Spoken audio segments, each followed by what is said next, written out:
నమస్తే, welcome to democracy media. రోజు రోజుకు రియల్ ఎస్టేట్ వ్యాపారులు అడ్డదారులు తొక్కుతూ ఉన్నారు. ఒకవైపు మాకు 25 ఏళ్ళు 30 ఏళ్ళ ఎక్స్పీరియన్స్ ఉంది ఫ్లాట్లు కట్టడంలో, ఫ్లాట్లు అమ్మడంలో అంటూనే ఫ్లకర్స్ పెడతా ఉంటారు. మరోవైపు లోపల ఏమో జరుగుతూ ఉంటుంది. పైన పటారం లోన లొటారం అంటే సరిగ్గా వీటికి సింక్ అయ్యే విధంగా ఉంటాయి.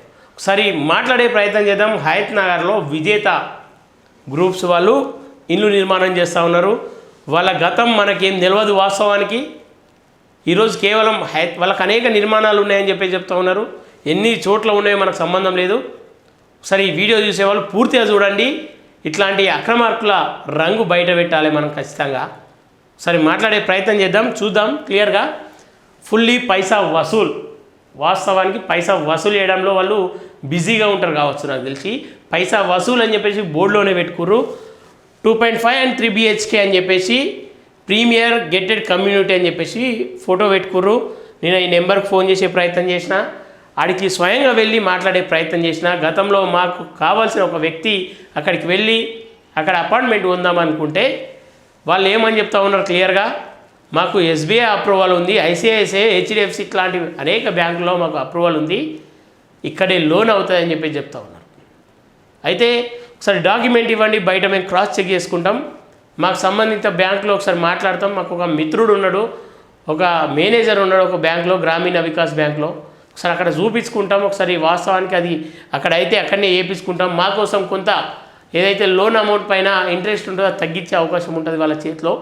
సో మేము అక్కడ వేయించుకుంటామని చెప్పేసి అంటే అట్లా ఇవ్వడానికి వీలు కాదు, మేమే స్వయంగా చేసిస్తాం మీ పేరు మీద.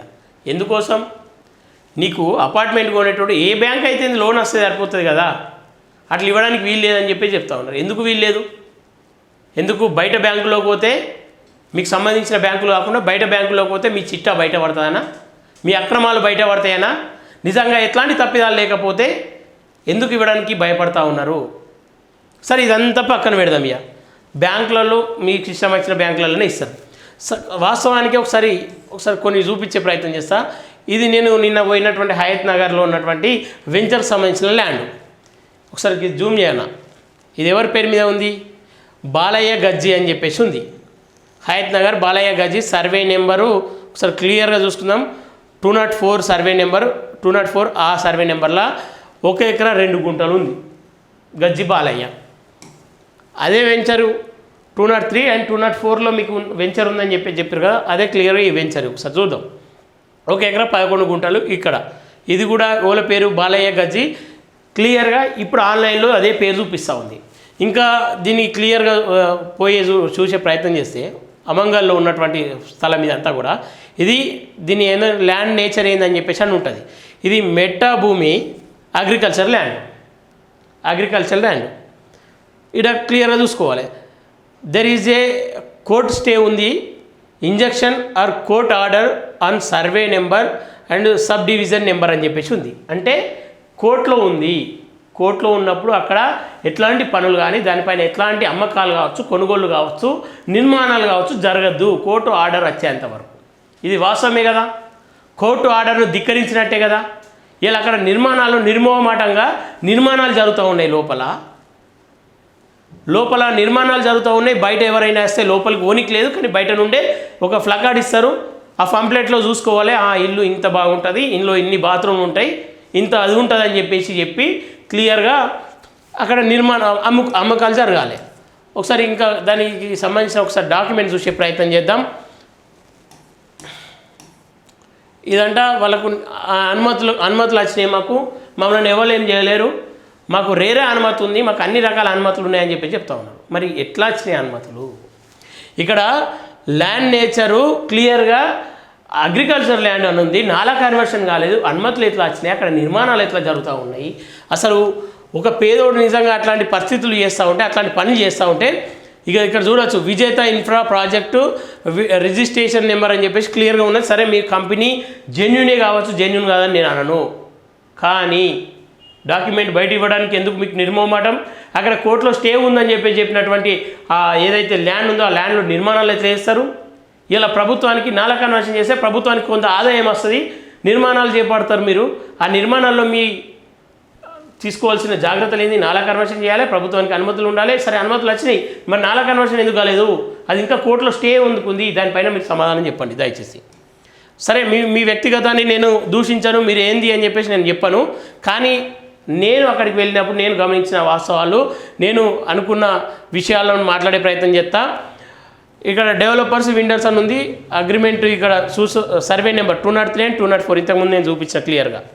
అమంగల్ హయత్ నగర్ విలేజ్, హయత్ నగర్ రెవెన్యూ మండల్ అని చెప్పేసి ఉంది, Rangareddy district with the limit of GHMC LB Nagar Hyderabad అని చెప్పేసి ఉంది.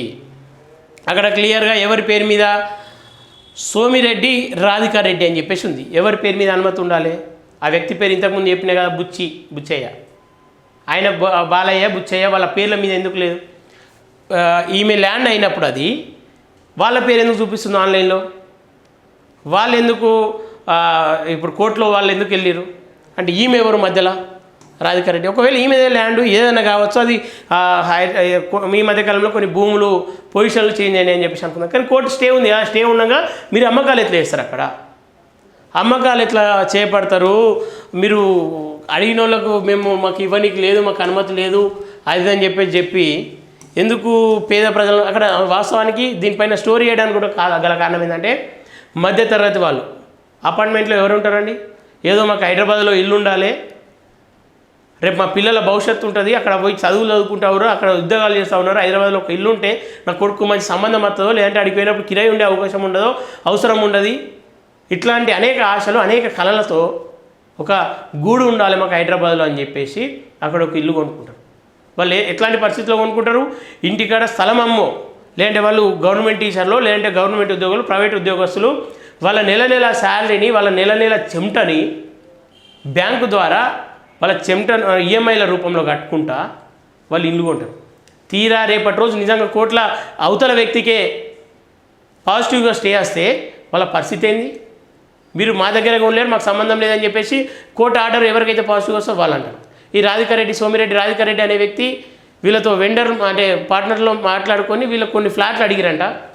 90 ఫ్లాట్లు ఏమో ఉంటే 40 ఫ్లాట్లు వీళ్లకు, మిగతా ఫ్లాట్లు 50 ఫ్లాట్లు ఎవరైతే విజేత గ్రూప్స్ ఉందో వాళ్ళకి సంబంధించినవి అని చెప్తా ఉన్నారు. ఇక్కడ క్లియర్గా గ్రేటర్ హైదరాబాద్ మున్సిపల్ కార్పొరేషన్ వాళ్ళు అనుమతి ఇచ్చారు. ఎవరికి? To Somireddy Radhika Reddy, daughter of Somireddy Rajamalla Reddy అని చెప్పేసి అక్కడ క్లియర్గా ఉంది. ఇది ఎప్పుడు 13th August 2021 అనుమతులు వచ్చినాయి అని చెప్పేసి అంటారు. మరి ఇప్పటి వరకు నాలా కన్వర్షన్ ఎందుకు కాలేదు? కోర్టులో స్టే ఎందుకు పోలేదు? దానికి సమాధానం చెప్పాలి కదా. ఇక్కడ క్లియర్గా చెప్తా ఉన్నారు. 203, 204 సర్వే నెంబర్లో వాళ్ళకు సోమిరెడ్డి శ్రీధర్ రెడ్డి వాళ్ళు ఏదైతే Vijetha groups, Vijetha infra project వాళ్ళు, లైసెన్స్డ్ టెక్నికల్ పర్సన్ అని చెప్పేసి Shri Somireddy architect, cultural engineer అని రామా నర్సయ్య అని చెప్పేసి ఉన్నది. ఓల పేరు మీదకి వెళ్ళి ల్యాండ్ అంతా అమంగల్ ప్రాంతంలో ఈ రాధికారెడ్డి అనే మహిళ పేరు మీద వాళ్ళు క్లియర్గా అనుమతులు తెచ్చుకున్నారు. సరే ఇదంతా వాస్తవం కావచ్చు, కానీ మరి ఇదేంది? దీనికి సమాధానం చెప్పాలి కదా. ఎవరైతే ఆన్లైన్లో కొడితే ఆ సర్వే నెంబర్ల మీద ఈ సర్వే నెంబర్లు వస్తూ ఉన్నాయి. వీళ్ళు ఎవరు? మళ్ళా బాలయ్య గజ్జి ఎవరు? ఆయన సేమ్ 2 పేర్లు ఆయన పేరు మీద, పెద్ద బుక్షయ్య వాళ్ళ తండ్రి పేరు పెద్ద బుక్షయ్య, వీళ్ళంతా ఓలు. మరి ఇది ఎందుకు కోర్టులో స్టే ఉంది? ఇక్కడ క్లియర్గా అనిపిస్తూ ఉంది కోర్టులో ఉంది. There is A court stay అని చెప్పేసి అంటూ ఉన్నారు.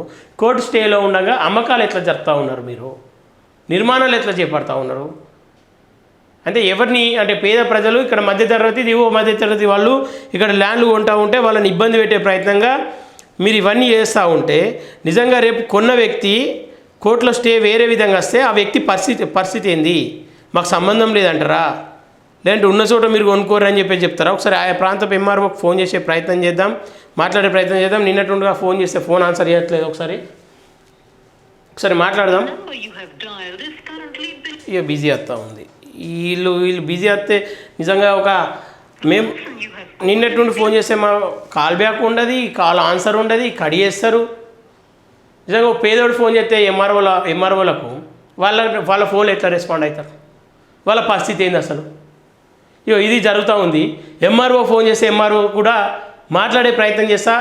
ఈ సమస్యను ఖచ్చితంగా ఎంఆర్ఓ దృష్టికి తీసుకెళ్తాం, జిహెచ్ఎంసీ అధికారుల దృష్టికి తీసుకెళ్తాం.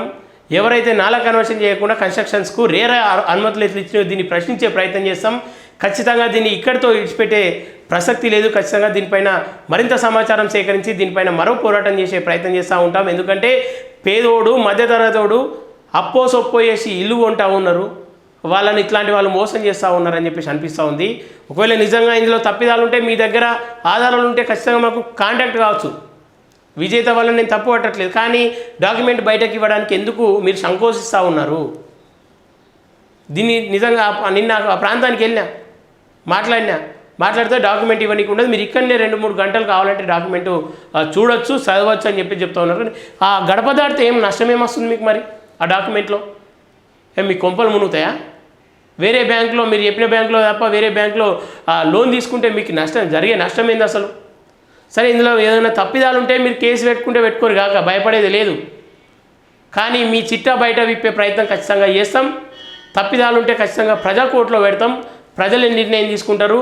ఏదైతే మీ అమ్మకాలు జరుగుతూ ఉన్నాయో అమ్మకాలను ఖచ్చితంగా ప్రజలు ప్రశ్నించే అంతవరకు ఇట్లాంటి వీడియోలు అనేకం చేస్తూ ఉంటాం. మీరే కాదు, మీలాంటి వాళ్ళు ఎంతమంది చేసినా, ప్రజలను ఇబ్బంది పెట్టే ప్రయత్నం చేసినా, మధ్యతరగతి వాళ్ళని ఇబ్బంది పెట్టే ప్రయత్నం చేసినా ఖచ్చితంగా వాళ్ళకు బుద్ధి చెప్పేది ప్రజలే అని చెప్తూ ఉన్నాం. ఎందుకంటే ప్రభుత్వాలు ఎవరైతే రియల్ ఎస్టేట్ వ్యాపారులు కావచ్చు, ఇట్లాంటి బడా బాబులు అంతా కూడా ఏకమవుతూ ఉన్నారు. సో వాళ్ళకు బుద్ధి చెప్తారు, ప్రజలే దీనిపైన శిక్ష విధిస్తారని చెప్పేసి మనస్ఫూర్తిగా కోరుకుంటా ఉన్నా.